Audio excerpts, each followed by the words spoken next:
자, 그러면 웃으시죠. 네, 아주 센스 있는 네. 유료 결제. 네. 형님이 저기 크리스마스에 저기 뭐야 이미지 관리한다 그래가지고. 아니, 결혼한 사람은 가족과 보낸 거에 할 게 없어요. 아, 그래요? 네, 결혼한 사람과 결혼하지 않은 사람은 다르죠. 크리스마스 달라요? 의미가. 네, 결혼하고 나면 크리스마스는 가족의 이제 패밀리 데이죠, 당연히. 그래요? 네, 알겠습니다. 물론 명함권 아직 특별한 날을 많이 보내도 됩니다. 알겠습니다. 팁 감사합니다. 네. 자, 그러면 또 한 분의 이제 기혼자 모셔보겠습니다. 데일리 힌트 IBK 투자증권 박근형 부장님 모시겠습니다. 어서 오세요. 네, 안녕하세요. 날씨가 많이 안녕하세요, 춥습니다. 네. 날씨가 추워요. 부장님 뭐 어떻게 크리스마스에 특별한 계획 있으십니까? 아니요, 뭐 저는 가족과 함께 스테이크와 와인과 뭐 그렇게 쿠키와 뭐 미혼 이렇게 때는 어떻게 보내셨어요? 차 안에서 네, 차 안에서 데이트를 많이 하죠. 네. 날씨가 춥고 하니까. 차 안에서. 추우니까 차 안에 있는 거죠. 차가 좋아요, 차가. 네. 알겠습니다. 자, 잡담은 뒤로 하고 시장 동향부터 먼저 짚어주신다면요. 네, 코스피는 마이너스 2포인트 하락 출발 보였습니다. 장 초반에 반도체와 소부장 그리고 해운과 종합 물류, 정유와 종합 상사, 화장품, 제약바이오 등 강세 출발 보였고요. 그 외에도 육계나 STO, NFT 등의 테마가 강세였습니다. 예멘 후티 반군이 홍해 운항하는 선박들의 무차별 공격으로 BP가 이제 오일 탱커 관련된 운항 중단을 선언했고요. 이에서 이제 유가나 천연가스 상승 요인으로 작용하면서 관련주들이 장 초반에 관심을 받았습니다. 이 갭 하락 출발했던 시장은 외국인 선물 매도 확대로 주가지수 선물 추가 하락하면서 코스피 낙폭이 좀 확대되기도 했습니다만 반등한 달러에 외국인 현선물 매도 전환 영향으로 볼 수 있습니다.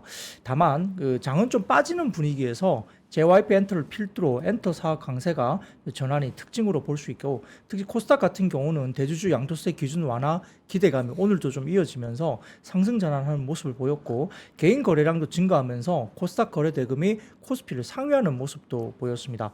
이 전반적으로 주가지수 선물이 재차 반등이 나오면서 11시경 코스피가 보합 수준까지 회복세로 올라왔고요.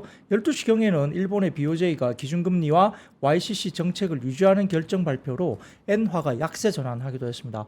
양도세 기준 관련 확정적인 보도가 나오지 않으면서 관망 심리가 오후에는 좀 짙어졌고, 일부 신규 상장주들 거래 집중이 되면서 수급 블랙홀 현상도 역시 나타났습니다. 게임과 엔터주 상승했고요. 그 외 업종들은 종목별 차이가 있는데 2차 전지는 에코프로 그룹 그리고 이제 반도체는 어버브 반도체 등에 관심이 집중됐습니다. 외국인은 코스피 의약품과 화학 서비스 매수했고요. 그 다음에 코스닥에서는 제약과 금융, 화학 등 매수가 들어왔고, 기관은 코스피에서 전기전자, 철강, 화학, 금융을 매수했고, 코스닥에서는 반도체를 매도하고 소프트웨어와 게임, 제약주 매수가 들어왔습니다.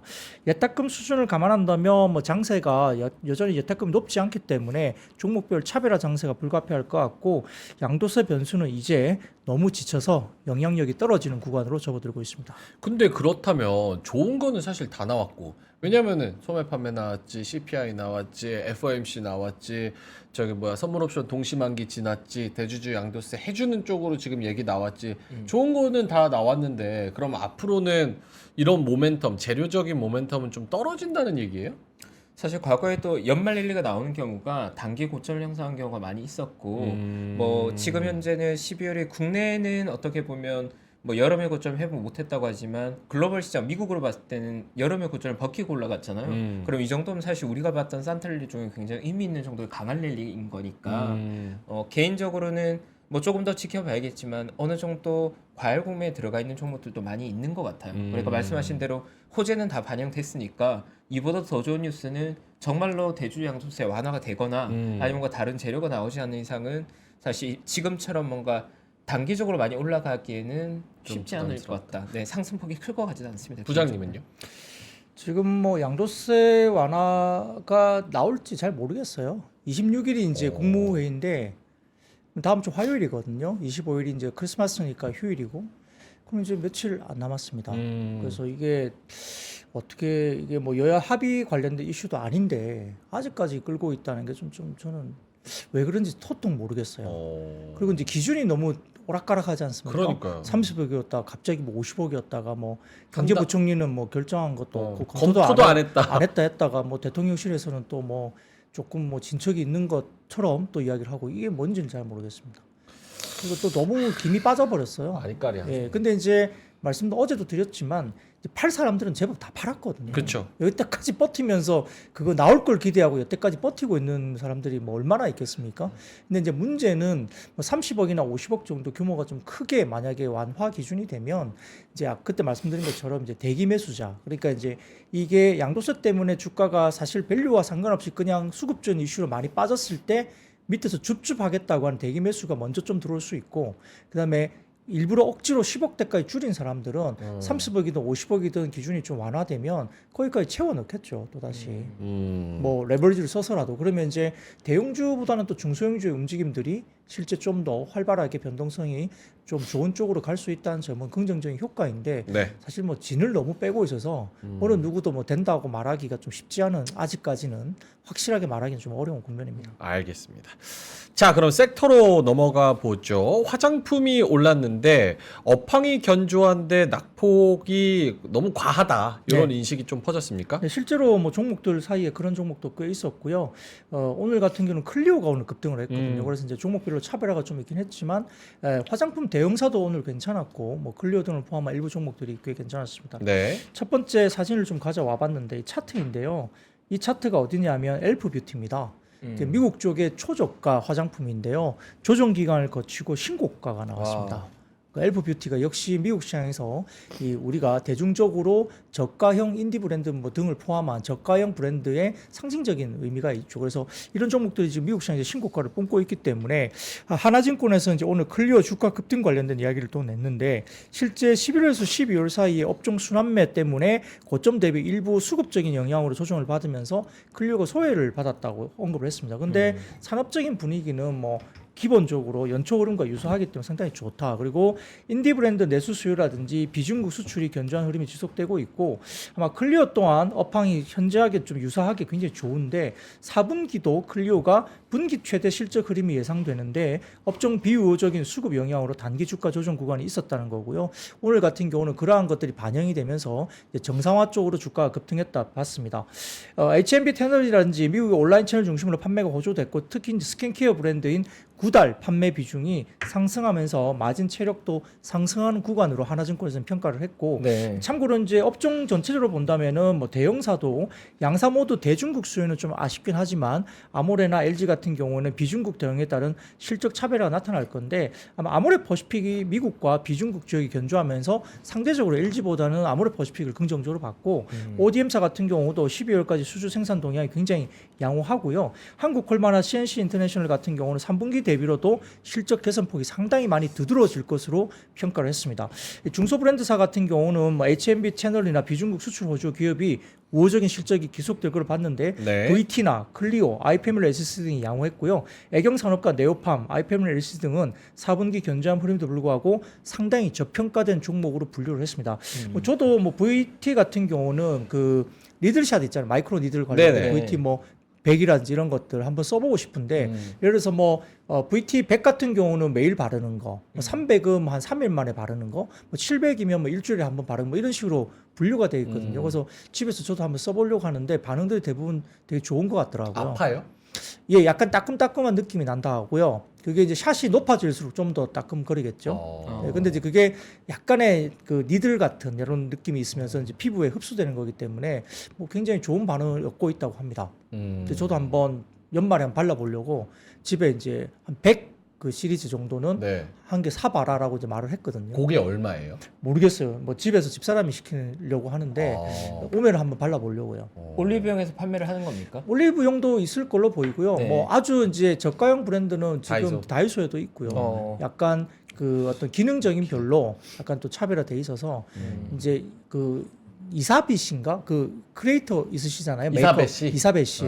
그분도 V백 관련된 그거 VT 100 제품을 또 최근에 이렇게 이야기를 코멘트를 할 정도로 상당히 좀 기능이 괜찮은 것 같아요. 한번 해보려고요. 오케이, 알겠습니다. 자, 그래서 화장품 얘기를 또 해주셨고 반도체로 넘어가 보겠습니다. 반도체 업황 회복 기대감 지속, 그리고 네이버 삼성전자 공동 개발 AI 반도체 공개 소식 등의 반도체 상승입니다. 네, 실제 전일 장 막판에 삼성과 인텔이 내년에 DDR이라든지 HBM을 넘어서 CXL까지 동맹 강화를 한다는 소식입니다. 사실 HBM이 삼성전자가 좀 늦었잖아요. 그러다 보니까 HBM이 좀 하이닉스보다 늦다 보니까 지금 CXL 관련된 기사를 상당히 좀 많이 내는 것 같아요. 그러니까 HBM 다음 기술로 좀 봤는데 삼성전자 입장에서는 약간 놓친 주도권을 CXL 쪽으로 약간 좀 메이크업을 하는 분위기가 좀 느껴지고요. 그러다 보니까 관련주들이 역시 이제 반응을 하고는 있습니다.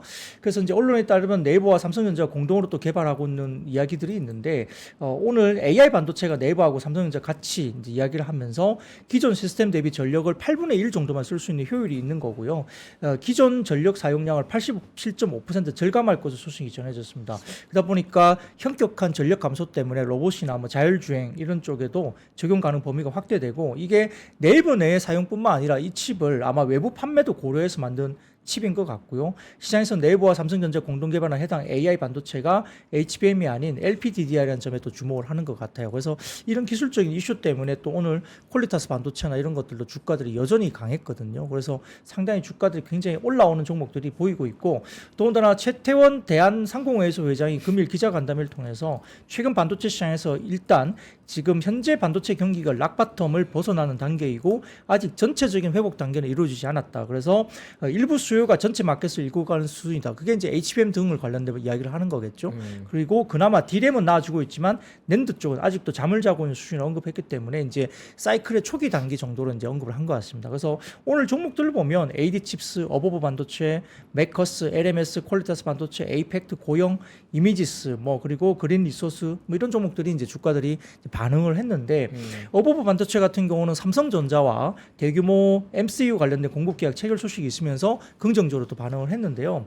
근데 재밌는 게 이제 최근에 우리가 이제 HBM도 이야기를 했고 그다음에 CXL도 이야기를 했잖아요. 근데 이제 PIM 이야기가 최근에 나왔어요. 그래서 그것도 오늘 조금은 이제 가져와 봤습니다. 근데 PIM 관련주로 이야기 언급됐던 게 오늘 메커스라는 종목이 있는데요. 메커스도 장중에 급등을 냈거든요. 네. 그래서 PIM 관련된 관련주도 지금 시장에서 찾아내는 분위기예요. 그래서 PIM이 이제 과연 어떤 건지 간단하게 좀 소개를 하면 PIM 같은 경우는 결국 우리가 봤을 때는 프로세서 인 메모리 또는 뭐 프로세싱 인 메모리라 해가지고 메모리 내에 결국은 이제 연산 기능이 있는 걸로 보시면 될 것 같습니다.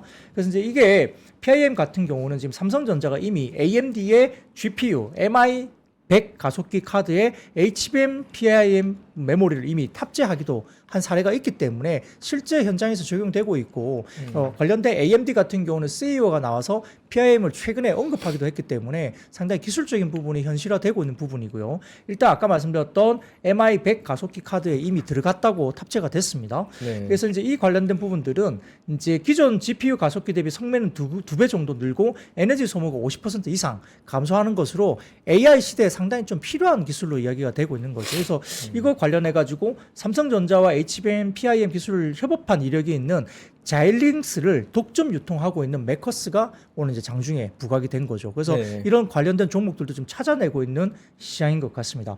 이 기존의 컴퓨터는 데이터를 담당하는 메모리 반도체 칩이 있고요. 그 다음에 데이터를 연산하는 프로세서 칩으로 나눠서 구성이 되는데 AI 반도체는 메모리와 프로세서상에 갔다 왔다 하는 데이터 양이 엄청나게 많이 늘어나겠죠. 그러다 보니까 현재 수준의 반도체는 이 왔다 갔다 하는 병목 현상 때문에 결국은 HBM도 쓰고 CXL도 쓰면서 대역폭을 굉장히 넓히고 있는 그런 초기 단계로 보시면 될 것 같습니다. 그래서 인메모리 컴퓨팅 같은 경우는 아까 말씀드린 메모리 시스템에서 보조 프로세서 역할까지 보는 것으로 보시면 이해를 하면 될 것 같습니다.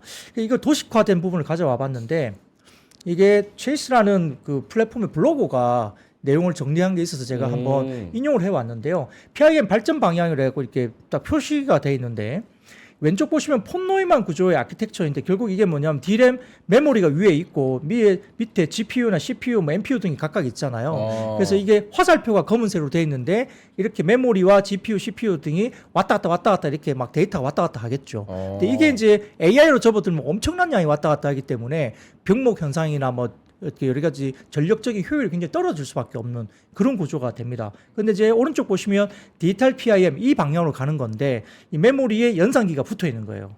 그래서 이게 삼성의 HBM PIM 또는 SK의 AIM으로 불리는 그런 쪽인데 디지털 PIM 쪽으로 넘어간다고 보시면 됩니다. 그래서 기존 컴퓨팅 구조는 아까 말씀드렸던 왼쪽에 폰노이만 구조인데 화살표 부분에서 데이터 교환이 너무 많이 나타나니까 저 부분을 버스라고 표현이 되는데 이 현재 구조는 메모리만 저장하고 프로세서는 연산만 하니까 버스에서 병목 현상이 엄청나게 일어나게 되고 버스의 차선을 넓히는 것을 레인을 넓힌다고 하거나 아니면 밴드 위드라고 이제 우리가 이야기를 하는 거잖아요. HBM 이야기 되는 거. 그런 것들이 있는데 속도가 빨라지거나 아니면 프리퀀시 빈도가 높아지는 것은 아닌데 단위 시간당 지나가는 데이터 양이 엄청나게 많아지는 걸 이야기를 합니다. 그렇게 밴드 위드를 이제 무작정 늘리면 물리적인 한계 때문에 이게 프리퀀시 그러니까 빈도가 동작시키기도 어려워지고요. 현재 추세가 이제 결국은 디지털 PAM으로 갈 수밖에 없는 구조로 나타나는 거죠. 그래서 이렇게 되면 버스의 레인을 막 넓힐 필요도 없고 아마 기존 프로세서와 메모리 사이에 많은 데이터 교환이 필요하기 때문에 시간과 전력 소모가 필요했는데 이것도 줄일 수 있기 때문에 역시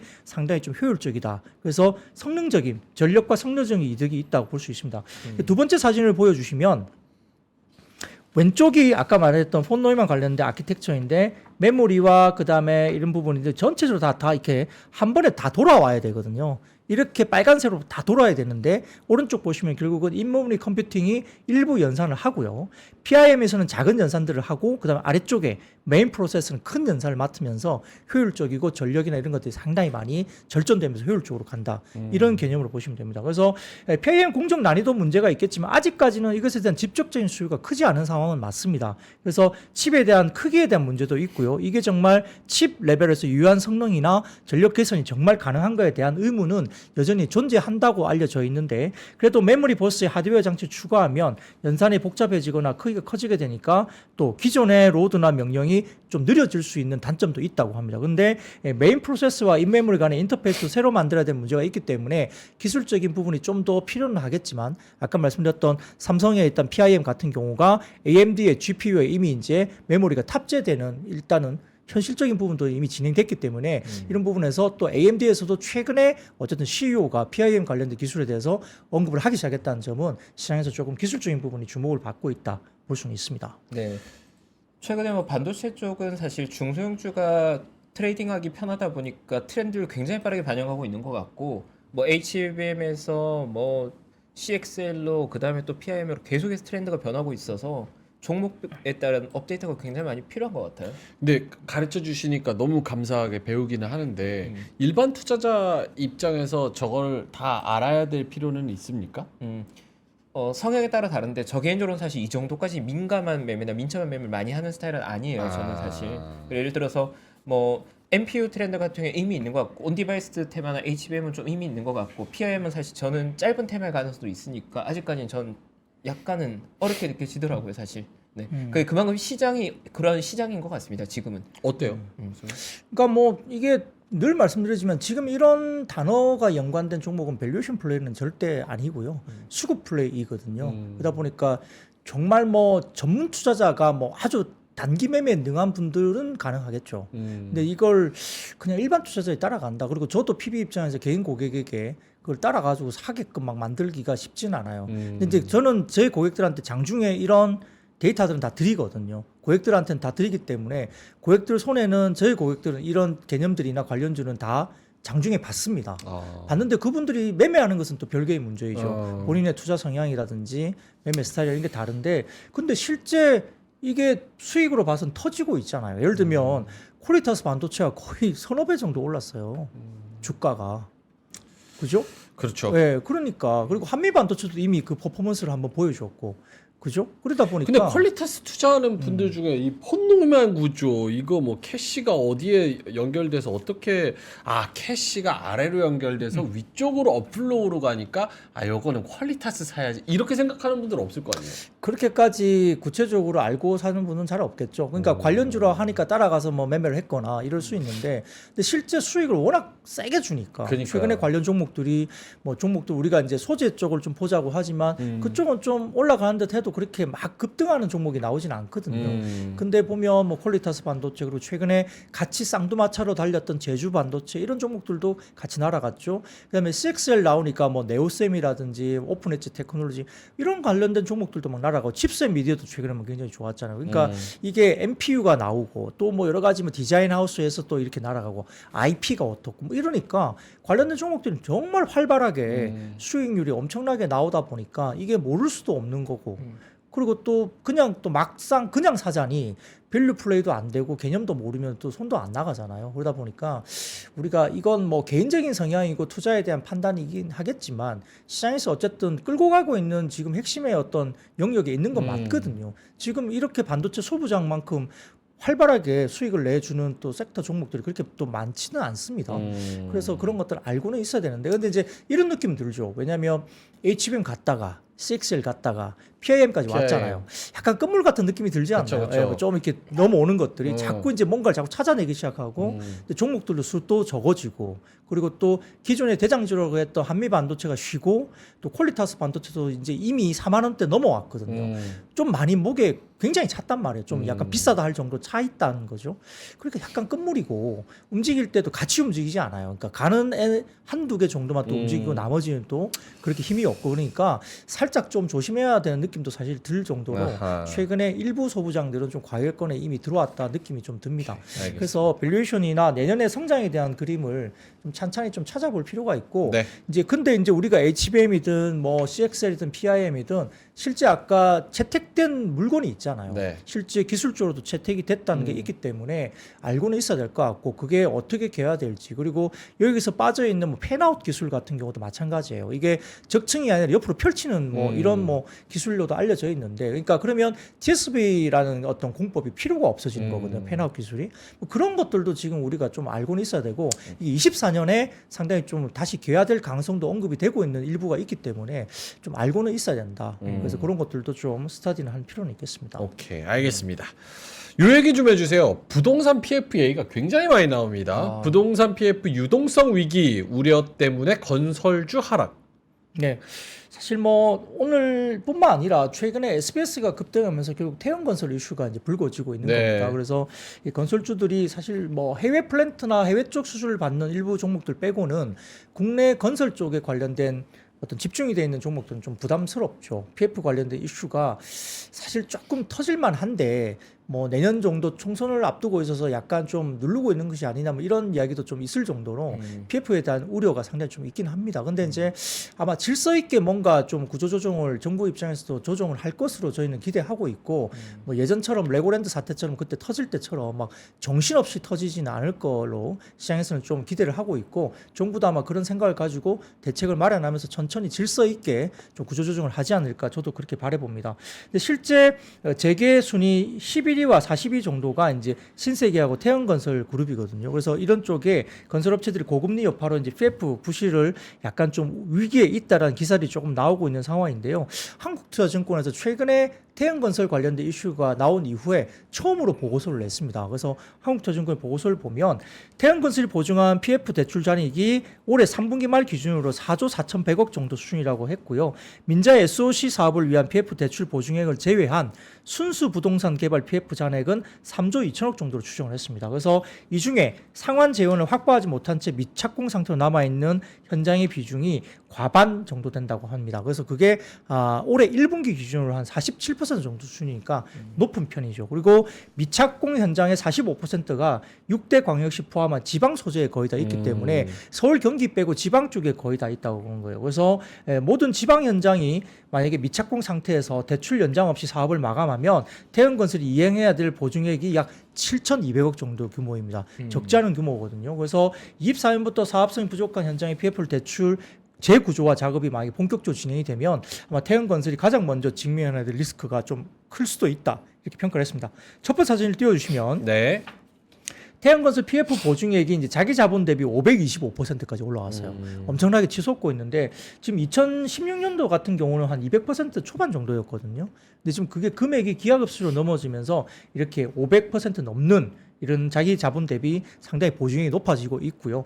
오른쪽 보시면은 1분기 기준 PF 보증액의 47%가 미착공 현장인데 착공이 53, 미착공이 47 정도 퍼센티지로 따지는데 그 가운데 분양률이 75% 이상인 한 27% 정도 되고 분양률 75% 미만이 3개 정도, 3% 정도 되고 기타가 23% 정도, 이 정도입니다. 착공이 된 곳은. 근데 미착공이 47%니까 큰 거죠.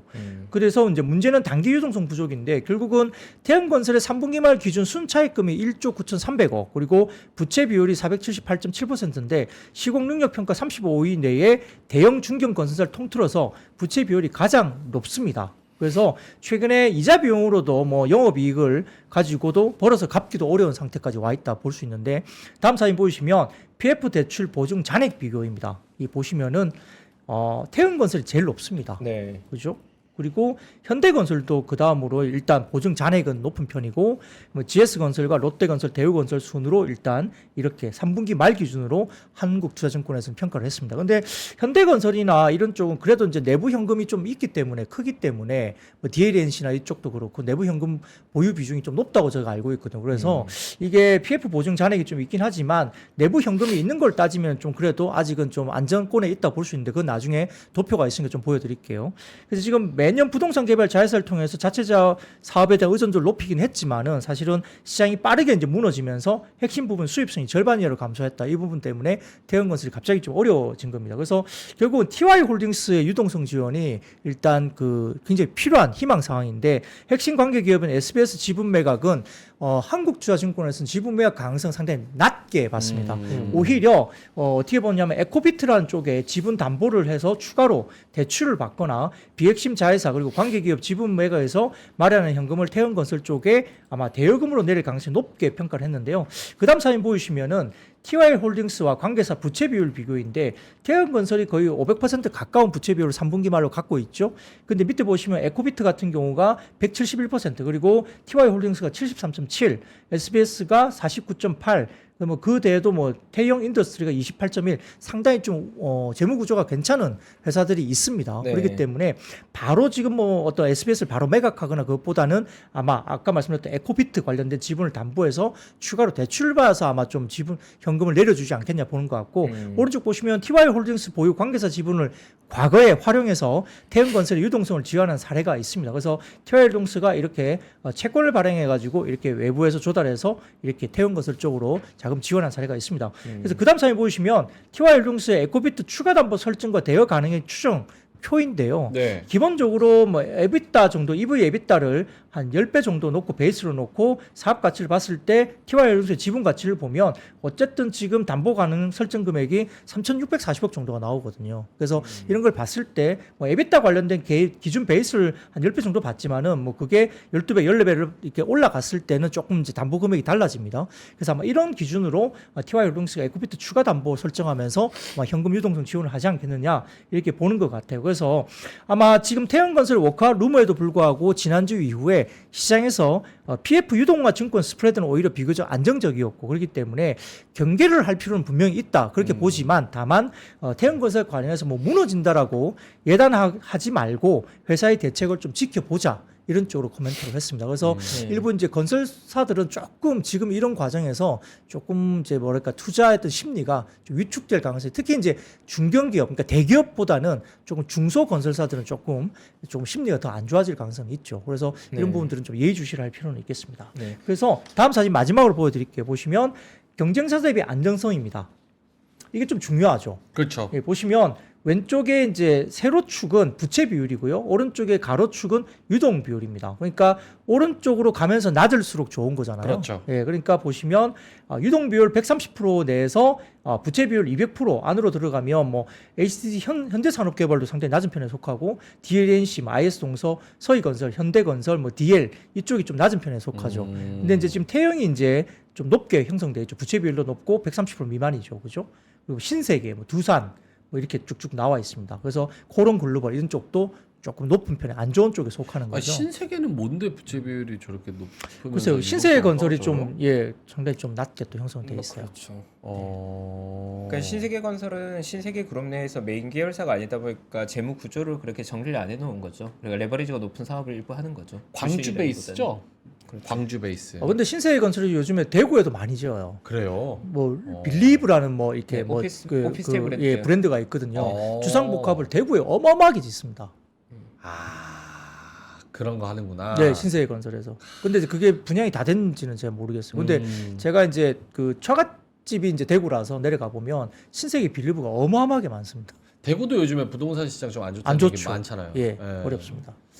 그래서 또 저렇게 표가 네. 나타날 수도 있구나. 그래서 이 표는 경쟁사 대비 안정성 꼭 한번 보실 필요는 있어요. 재무구조 대비 부채 비율이나 이런 것들, 유동 비율, 유동성이 좋은 것들이 오른쪽으로 갈수록 그리고 낮을수록 좋잖아요. 그러니까 이런 쪽의 건설사는 그나마 그래도 상당히 좀 우량한데 왼쪽 쪽으로 가면서 높은 쪽은 상당히 좀 조심을 해야 되겠죠. 네.